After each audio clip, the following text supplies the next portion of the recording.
પરિચય છે મારે. એટલા તો સિવિલમાં તો ત્યારથી પરિચય છે, એટલે અહીંયા આવ્યા પછી તો જૂનો ઓળખાણ હતી જ, એટલે ગમે ત્યારે ગમે તે કામ તમે બેઠા જ હોઈએ છીએ. અને અત્યારે સિવિલ વતી આવ્યો છું, મોટા સાહેબ વતી. હાજી હાજી.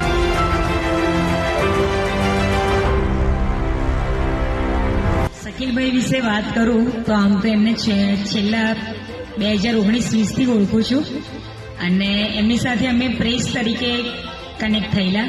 ત્યાર પછી એમણે એનજીઓની શરૂઆત કરી, તો એમને પણ હું સપોર્ટ કરું છું અને એ પણ અમને સપોર્ટ કરતા રહ્યા છે.